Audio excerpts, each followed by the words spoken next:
Listen to the rain out here.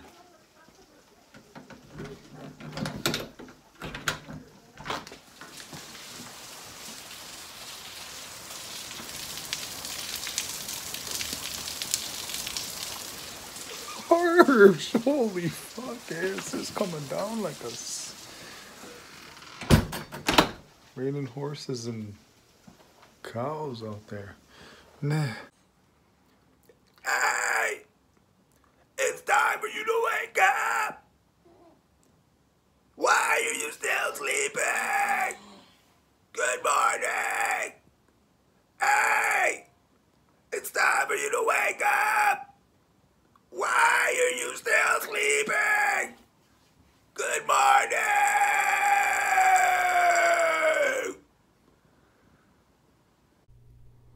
Have you ever heard of therapy? Well, me neither, but now we're both about to, and I'm going to tell you exactly, in detail, what it is. Just as I was telling him, he's sitting over there eating a cup of yogurt. His name's Bryce. So therapy is when people, they sit in a room together and they force out a laugh, okay? And they do it without regard, without shame, without inhibition of thinking about anything whatsoever. And they just force out a laugh as hard as they can. Even if nothing is funny whatsoever, there's not one shred of humor in the room, they just force out a laugh. And, you know, it releases those feel-good chemicals and molecules that our brain releases.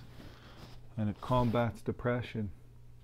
I encourage you all, like, if you're sitting in an office and everything is just, like, totally grim, you know, those, you know what I mean? And you just need an upbeat, something to push and motivate and move the feel-good molecules in your blood, right? Gather all of your co-workers together. Go sit in a room, even at lunchtime, behind the boss's back, or involve the boss, or whatever it takes. And just sit in a circle and all force out a laugh. Go around in a circle, everybody force a laugh out, one at a time. And then as a group, everybody just force a laugh. Trust me, it'll roll, man. It'll roll. All is feel good. You guys are going to be like totally anti-depressed. It's going to pick up your glum Mondays, those grim, boring, Garfield hating ass Mondays, you know, when you just want to like rip your own underwear off and stick it over someone's head and like try and suffocate them or make them whatever it is, you know. Don't do that. I'm not suggesting, but I'm suggesting try the therapy.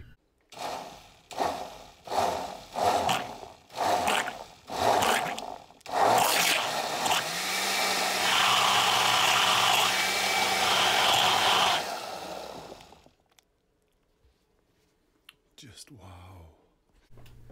You know our kids these days, huh? I gotta stand on my way to the bus with my shoes. Oh, right on. I was just explaining to him, you know, the luxury that he has of the Xboxes and the PS4 and the internet. Man, I grew up on Coleco. Coleco. You know what I'm saying? It was like a miracle of Earth back then. A marvel of wondrous technology. I used to play Donkey Kong like for hours and hours and hours. And this guy over here, see him? Hey Bryce, say hello. Hello. Say hello, PlayStation. Hello, kids. And these guys, they got it pretty good these days. Just marvelous three-dimensional internet. And I'm a Coleco boy. Shout out to all you Coleco popses and momses. Peace. These days you gotta be down, man. You know, when you're trying to do 25 things at the same time in this modern contemporary day society, and people are telling you, yo, slow down and eat your breakfast, man. You gotta chew your food, clear your plate, man. Eat your lunch, chill, have supper, spend time with your family. And they're like, Paul, man, you're trying to do too much at the same time. Just chill, settle, relax, one thing at a time, one day at a time. It's true, but you know what I mean? Once you go sober and everything, all this energy comes clean, and you gotta find a flow to channel it through.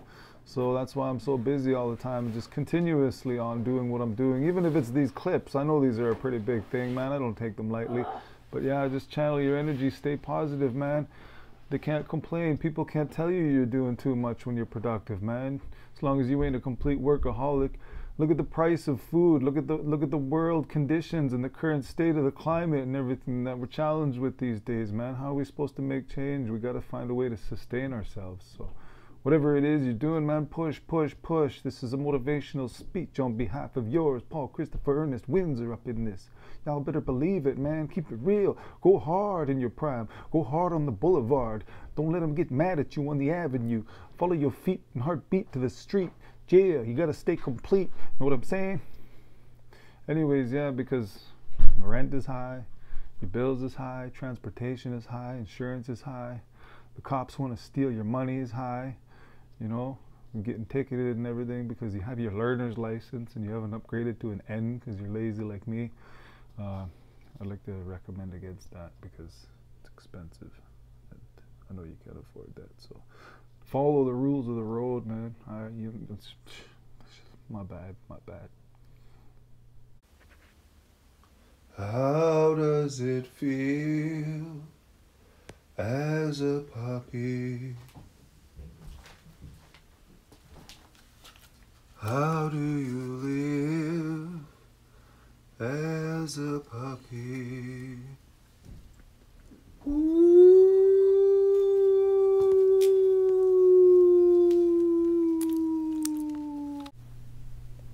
F that BS. I want to make a sincere and serious apology to my mother.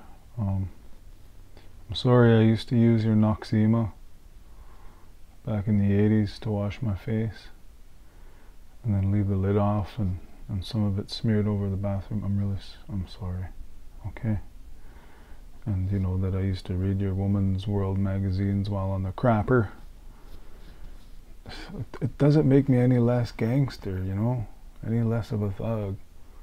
A thug can use Noxzema and read Ellie or Woman's World or what have you, right?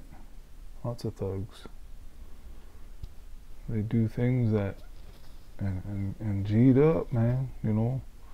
I don't even have to explain to you, but I'm sorry for wasting some of your Noxzema, Mom.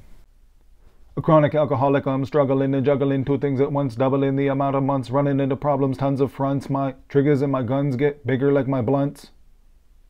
Don't you love it being a rapper who's like been unsuccessful for decades because you just have like all these old clips of raps you've written in the past and stuff, and there's one of them, so I just wanted to share with you. I got hundreds, man, like literally all floating upstairs in my brain, just swirling and circulating, man, just like planets around the sun. That's an old one from post-millennium though. Anyways, bye. Do not ever let anybody gank your steez. I got a question for you. Have you ever drank a butt? I have. Yeah, like some idiot at a party flicked his cigarette into my Budweiser and I was just like so thirsty. Tilted the friggin' can back. Swallowed a butt. And the full moon shines and the people they dance. Come on and put up your hands. So I don't know if you remember on my last episode when I was talking about how like you can misinterpret lyrics and you're really stupid for it because you don't understand the slang or the ebonics of whatever the gangster rappers or hip hoppers are talking about. Well, there was that one about Montel Jordan. This one's new, man. I felt like an idiot for this one and I wanted to share this one with you guys. It was about Notorious Big, okay? When Ready to Die came out, that album was just like, obviously, right? It was just so mind-blowingly, phenomenally odd, like amazingly dope. Anyways, I couldn't figure this out. Why would he put 5 carats in his baby girl's ear? That one just like, because I didn't realize that diamonds and gold were measured by carat. And I was trying to think, why would he put carats in his girl's ear? I don't understand. Anyways, rest in peace, Big. This one time we were out blueberry picking up on the old hill at the village by the graveyard, picking blueberries. Anyways, we stopped and we started picking in this one particular spot where they were really ripe and thick and juicy and just totally sweet, right? These blueberries. Anyways, picked for about 10 minutes. Didn't realize that we were standing on an actual anthill, hey? I was with my sister Caroline, and looked down and our legs were just completely covered in ants. I friggin' freaked out, man. I started screaming like a little girl. And she started freaking out and jumping up and down and stomping the ground. And I had to rip all my clothes off right down to my underwear because I was so scared. And I started running like with just my underwear on. And I looked back and guess what? She was just standing there laughing at me. Just laughing because I was freaking out and swinging my arms everywhere like a little girl. Memories, let me tell you. They're so precious. The power and the beauty and the responsibility of controlling your mentality and being a master over your mind and your wavelengths and all of the energy that is within and contained in the brain is that you can understand that there are boundaries between the internal and the external.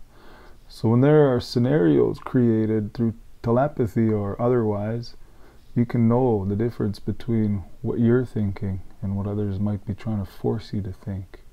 So stay strong, and I wanted to give you a big credit and a big shout out because I see that the meditative quality and power of prayer is what brings us through the storms that some people try to cause in our minds and our spirits. Don't let them.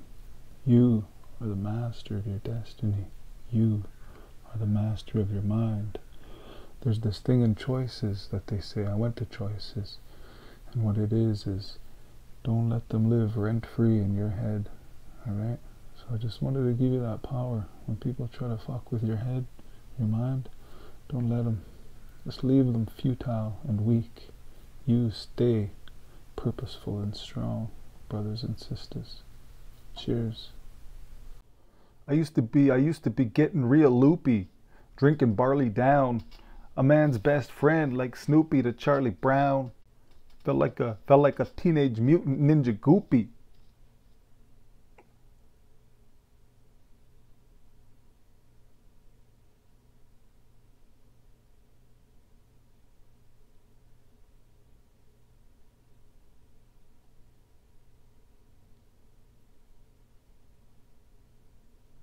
With a soupy, gnarly sound.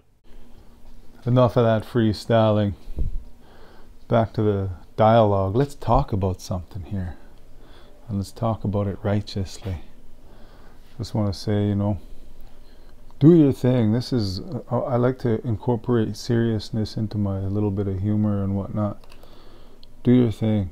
Don't let anybody manipulate your mind. Don't allow anybody to have any power over your thoughts in any kind of way that can trigger your emotions, right? Don't give them that power. Don't let them have that power. Don't let them have the credit for what you do. No matter what it is, it's all on you, right? You got to control and know where credit is due, where the love and the source of inspiration comes from. Don't let anybody enter your mind with anything that could bring toxicity to the pureness, the integrity, and the dignity of what you're doing. No matter what it is, it doesn't matter what it is. Don't let them try to plot others against you or try to put you in a vicious cycle of some kind of envy or jealousy or competition. Don't let it happen.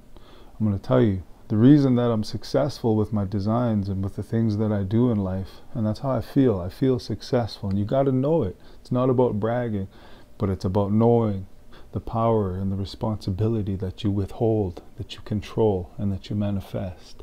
And it does not come from an external source. And it definitely does not come as an antithetical product to somebody trying to manipulate through a scheme that they devised your thoughts or your mind or your emotions. Not whatsoever. Not past, not present, and not future. Definitely not right now. So I just want to let you know that people know who these people are that try to scheme and manipulate on you. It's obvious, right? But just don't even give them that power. They don't deserve it, man. They didn't work for it. They don't live in your blood, man. They're not you, right? No matter who you are. I just want to share. If I was holding a feather right now, it would be a feather of this: positivity, strength, fearlessness, control, empowerment, love, compassion, communication, right? Knowledge of self. And I just wanted to give you some uplifting words of courage before I sign out here. I hope you enjoyed this. I think it's like my 3rd or 4th Apple Clips production. And it's just a good way to communicate with people, man, okay? Because I don't see everybody so often. But I love you. Hi, Mom.